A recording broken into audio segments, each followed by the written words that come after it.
शहर महानगरपालिका हद्दीतील वसईगाव येथे मौजे मालोंडे सर्वे नंबर 77 अ मधील दफनभूमी जागेत विविध आवश्यक कामे करणे कमी प्रशासकीय व वित्तीय मान्यता मिळण्याबाबत विचार विनिमय करून निर्णय घेणे.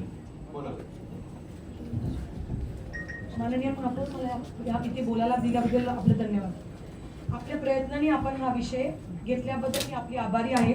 आज मी अजेंडा क्रमांक 6 अन्वये वसईगाव मौज मालोंडे येथील सर्वे नंबर 77 अ मधील कृष्ण दफनभूमी विकासासाठी प्रशासकीय आणि वतीने मान्यता अत्यंत संवेदनशील आणि महत्त्वाच्या विषयावर बोलण्यासाठी उभी आहे. मोदे, आपण सर्वजण वसई विरार विकासाचा बद्दल स्मार्ट सिटी बनवण्याचं स्वप्न पाहतो, पण शहराचा खरा विकास हा केवळ सिमेंट काँक्रीटाच्या इमारती होत नाही, तर त्या शहराच्या राहणाऱ्या नागरिकांच्या मूलभूत गरज आणि कशा प्रकारे पूर्ण करतो यावर तो अवलंबून असतो. आणि आज आपण या विषयावर चर्चा करत आहोत तो नागरिकांच्या जगण्याचा नाही, तर त्यांच्या सन्मानीय मरण्याचा संबंधित आहे. आपल्याला हे मान्य करावे लागेल की वसई, नालासोपारा आणि विरार हा पट्टा आज गतीने विकसित होत आहे. या विकासामुळे देशभरातून आणि राज्यातून कानाकोपऱ्यातून अनेक लोक येथे रोजगाराच्या शोधात आले आहेत आणि येथे स्थायिक झाले आहेत. यामध्ये ख्रिस्ती बांधवांची संख्या देखील लक्षणीय आहे. एक अंदाजानुसार या भागात सुमारे 5 लाखांहून अधिक ख्रिस्ती बांधव राहत आहेत. या सर्व लोक आपल्या शहरात अविभाज्य भाग आहेत. आपण अर्थव्यवस्था योगदान देत आहेत आणि आपल्या शहराला संस्कृती समृद्धी करत आहेत. पण दुर्दैवाची गोष्ट अशी की या 5 लाख लोकांसाठी मौज मालोंडे येथील दफनभूमी सोडून दुसरी कोणतीही मोठी आणि सुसज्ज दफनभूमी उपलब्ध नाही. हे केवळ एक उदाहरण नाही, तर हे आपल्या शहराला नियोजित एक गंभीर त्रुटी दर्शवते आहे. मोदे, या दफनभूमीतील सध्या परिस्थिती अत्यंत बिकट आहे. येथील दफन करण्यासाठी जागा किंवा सेल्स पूर्णपणे भरलेले आहेत. यामुळे जेव्हा एखाद्या कुटुंबातील व्यक्ती मृत्यू होते तेव्हा त्यांना आपल्या प्रियजनांना अंतिम निरोप देताना प्रचंड अडचणीचा सामना करावा लागतो किंवा त्यांना खूप खर्चही येतो. या सर्व परिस्थितीचा विचार करून या दफनभूमीचा विकास करणे अत्यंत गरजेचे आहे. यासाठी प्रशासकीय आणि वतीने मान्यता मिळवणे घेणे ही पहिली पायरी आहे.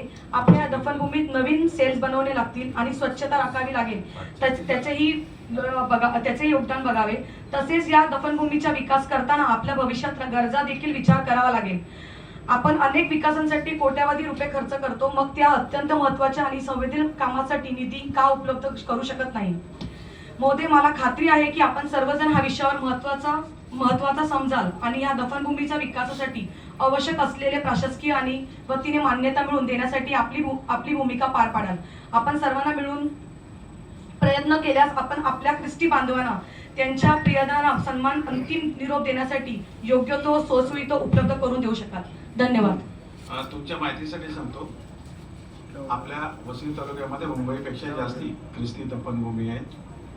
एवढंच आहेत का दफन झाल्यानंतर 6-6 महिने जो वेळ लागतो, त्यामुळे काही ठिकाणी अडचणी आहेत आणि काही अडचणी तुम्हाला पण माहिती आहेत काय आहेत त्या. आणि आपण ख्रिस्तीच नाही तर सर्व धर्मियांसाठी दफनभूमी वेगवेगळ्या ठिकाणी आता प्रायोरिटीने आपण त्याचा सर्वे चालू केलेला आहे. काही फॉरेस्टमुळे अडकलेले आहेत किंवा काय सर्व धर्मियांसाठी करतो. त्यामुळे कुठे करत नाही असं नाही आणि भरपूर आहे. त्यामुळे प्रायोरिटी आपण सुरू केलेली आहे ती आणि देणार आहोत.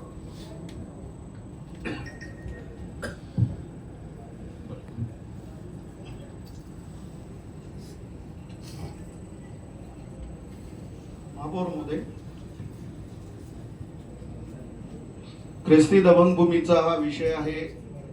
आपण सांगितल्याप्रमाणे ज्या अडचणी आहेत आणि त्यामुळे वाढती लोकसंख्या आणि या संदर्भात या दफनभूमीची जे एक्सटेन्शन आहे तेही आवश्यक आहे आणि त्याचं स्वागतही आहे. महापौर महोदय, आपल्या माध्यमातून बांधकाम विभागाकडे मला एक माहिती हवी आहे. कारण याच परिसरामध्ये आपला जो लिंगायत समाज आहे, वीरशैव लिंगायत समाज, त्यांच्या सुद्धा दफनभूमी आपल्या ते जी समुद्र किनाऱ्याच्या परिसरात आहे आणि मागे सुद्धा 2-3 वेळेला त्यांची अडचण अशी आहे की पावसाळ्याच्या वेळेला, कारण ते जे दफन करतात ते योग मुद्रेमध्ये दफन करतात आणि त्यांना अनेक अडचणींना तोंड द्यावं लागतं. तर या संदर्भात काही त्या ठिकाणची जी आपण त्यांना दफनभूमी काही जागा अलॉट केली आहे तर त्याच्या डेव्हलपमेंटच्या संदर्भात काही विषय आहे, काही झाला आहे? शेट्टी साहेबांनी त्याच्यासाठी व्हिजिट केलेली आहे, चर्चा केलेली आहे आणि दफनभूमी करत असताना त्याच्यामध्ये कॉन्क्रीट वॉल कशा करता येतील जेणेकरून आजूबाजूचं ढासळणार नाही आणि कमी जागेमध्ये होऊ शकतो. काही ठिकाणी त्या प्रयोग ख्रिस्ती समाजाने केलेला आहे, तो देखील केला आहे. काही ठिकाणी सेल्फ आहेत केलेले, बॉक्स केलेले आहेत.